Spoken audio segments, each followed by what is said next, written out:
Perth Freight Link, I put some questions to your departmental colleagues a little bit earlier in the day, and I think, Mr Murdoch, you were here when I was having some opinions. Does IA still have any form of assessment role over the Perth Freight Link, or what's left of it?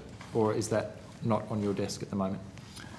Yes, we do have an evaluation role. So IA has a role of evaluating all projects where the Australian government's contributed more than $100 million. Perth Freight Link falls into that category. Okay, that's great.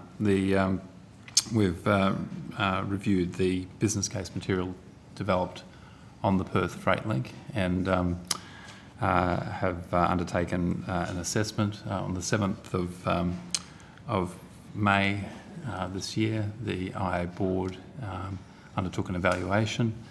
We're now working through with the proponent as a fact checked on the final form of that evaluation before we put it up on our website. Yeah. When are you intending to do that? Or is that iterative? So it's in the near future. Okay. Would you concur that this project is looking like an absolute debacle, that shouldn't have a single dollar's worth of Commonwealth funding? The witness does No, I'm asking.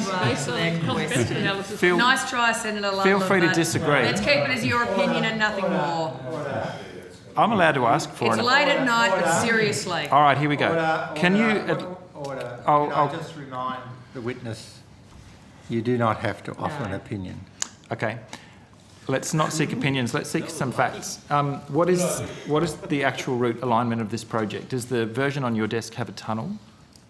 That appears to have been a late addition. Yeah, the version recommended in the business case does not have a tunnel. Does not? No. Are you aware that the State Transport Minister has added a tunnel, possibly, under Palmyra? So the market testing process is keeping open the option of a tunnel. So I guess the West Australian government's looking for feedback on how much a tunnelling option would cost. And, we'll give them some feedback. Would undertake an evaluation of the costs and benefits of a tunnelling option. Okay. What's your understanding of the number of residences that will have to be destroyed in order for this project to go ahead in one form or another? So I mean, that will depend on if there is a tunnelling option. I guess it will.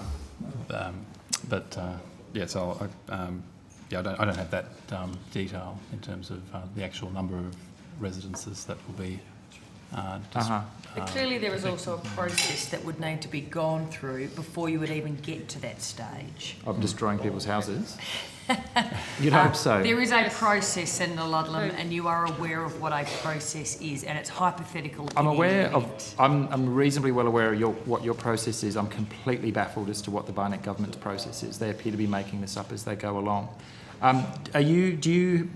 I mean, this is difficult because we don't know what the final shape of the project is, but the brochure that's being distributed to residents within the catchment of the project appears to show the project ceases before it gets to North Fremantle, so on the south side of the Swan River before you get to the traffic bridge for Stirling Highway.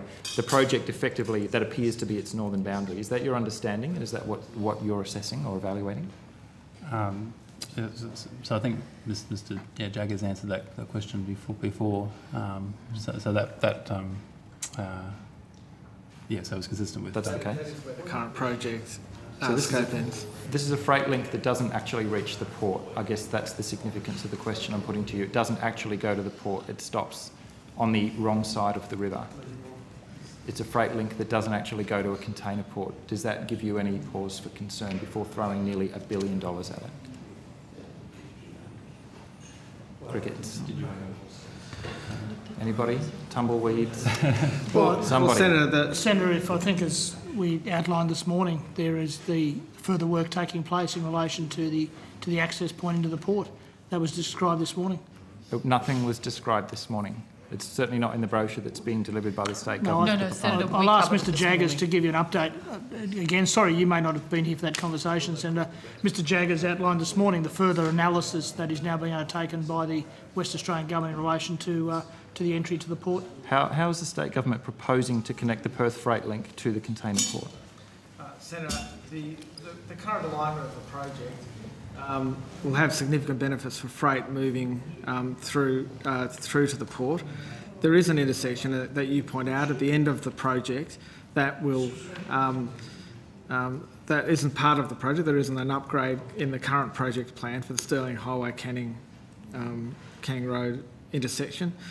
But there are still benefits, substantial benefits for heavy vehicles and time savings from actually using the Perth Freight Link project without any changes to that intersection. What I indicated this morning was that we have held discussions with West Australia about further enhancements to the project to look at options for removing that intersection and creating a faster passage across through to the port from where the end of where the current Perth Freight Link project ends into the port of Fremantle. First I've heard of that. So there are potentially upgrades which would mean removing one or more sets of traffic lights between the bridge and the harbour. We're looking at that as a possible enhancement to the project. You might call it an enhancement. It might actually completely disfigure that section of North Fremantle. So we can joust over the phrasing, I guess. Have you done any modelling as to the degree of congestion funneling that amount of road container traffic into the bottleneck and what impact that will have on the approach roads into Fremantle and North Fremantle? So into, from Cottesloe coming down from the northern part or the northern coastal section, and also into East Fremantle and Fremantle centrally. I think I indicated this morning that there has been modelling of the impact on all of the roads surrounding the Perth Freight Link. Please, can you release any of that to residents? That information hasn't been made publicly available. No, I'm well aware of that. I'm asking by the you West to do Australian that. Government, and I would need to check with the West Australian Government before we released any modelling information. Well, they're refusing to do so, but you're proposing to fund it. The project won't go ahead without Commonwealth funding because the West Australian Government has basically run our finances off a cliff. So for residents who are concerned, for example, about diesel particulates, which are carcinogenic, and elevated loads on East Fremantle, North Fremantle and the surrounding areas, if it's certainly not going to be forthcoming from the state government, they're asking you, and I'm asking you on their behalf, to provide that modelling, particularly for things like air quality, noise, truck congestion. We'll have to take that on notice, Senator.